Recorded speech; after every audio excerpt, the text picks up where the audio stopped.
What's up, everybody? Something to share that I have been pretty fired up about, and I've shared this story probably 4 or 5 times in the last week, a lot of times since I have been out on my own, but I think it's important because I find more and more and more people have an example like this. So you've heard me probably talk about what if abouts. What if abouts are those pesky fears that work hard to keep us stuck and afraid. And I have a whole stack, you've probably seen them, that I collect of people's what if abouts when I do keynotes, because it is amazing to me the things that we continue to carry around in our heads that come from parents, teachers, coaches, spouses, significant others, best friends, ex-spouses, ex-best friends, ex-coaches, whatever it happens to be. And I want to share one with you.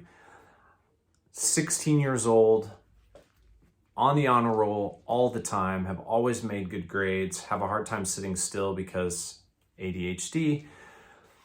But I'm in geometry and it is not making any sense to me. None. I can't memorize the formulas. It just doesn't make sense. And I'm struggling. I had a tutor, to be honest, I didn't love the work, so I didn't work super hard at it. When I finally did get a tutor and started working on it, I was behind the 8 ball.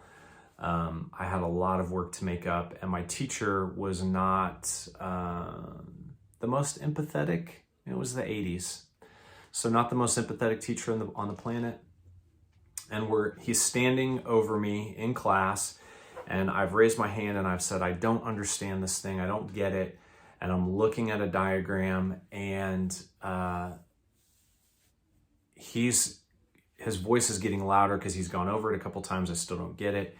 And he says to me, he goes, just look at the diagram. Look, he's like, it's right there. He goes, don't you see it? And I didn't.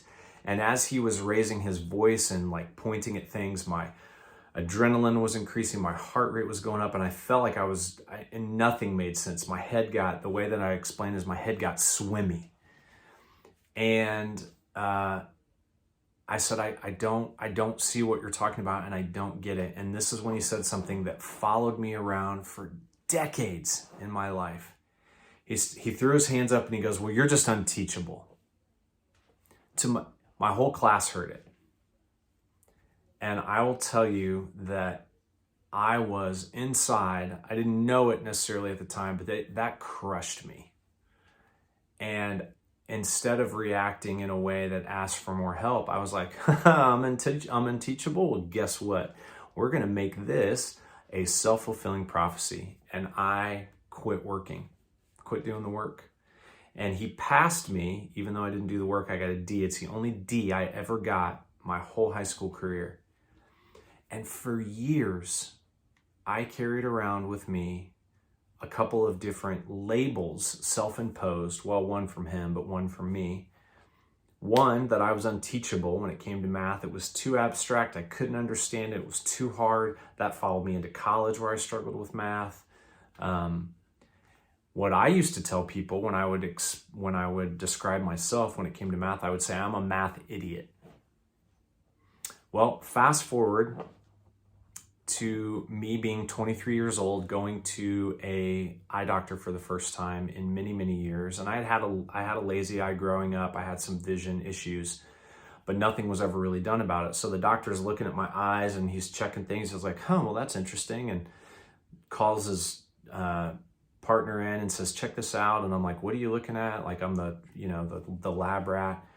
And he starts asking me questions. And he says, did you play sports growing up? And I said, yeah.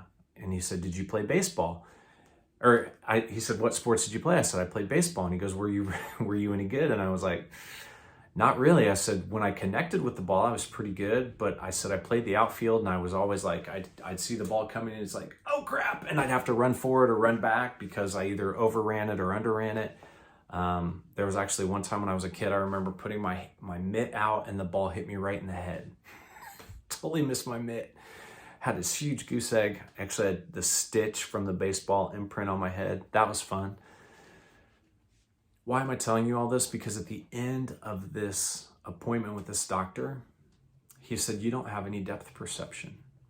You have monocular vision. He told me the scientific word for it. And I said, I don't know what that means. He said, can you parallel park a car? I said, not to save my life. Constantly run into things. I still do that now. Thank God for backup cameras. Let me just tell you that. And I tell you all of this because I wasn't unteachable. I had something standing in my way that I didn't know was standing in my way. He didn't care. That teacher didn't care enough to try to figure it out. But it literally didn't matter how long I looked at that stupid diagram. I wasn't going to understand it. And I carried around a judgment on me from that experience that followed me for years. And my guess is you probably have something that's similar to that.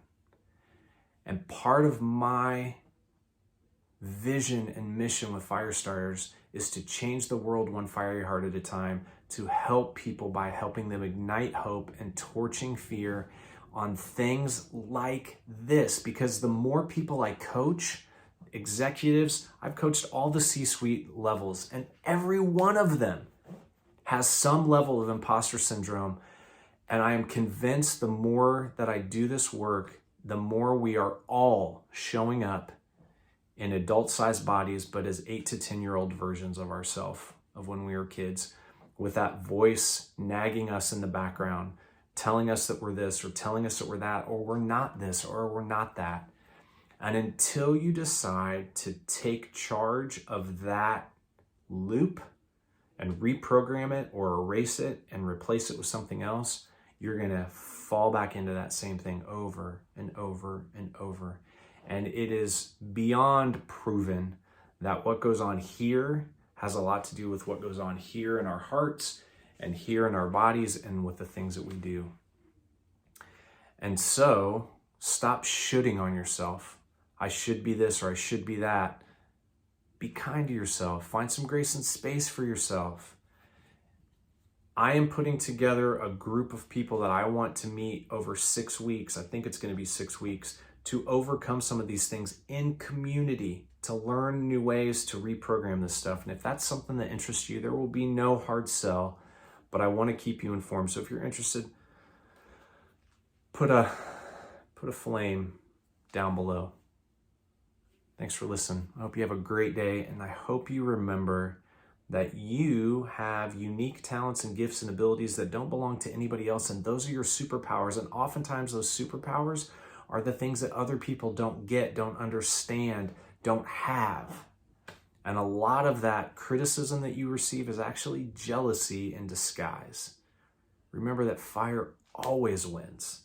So ignite hope, torch fear, be a fire starter. Peace.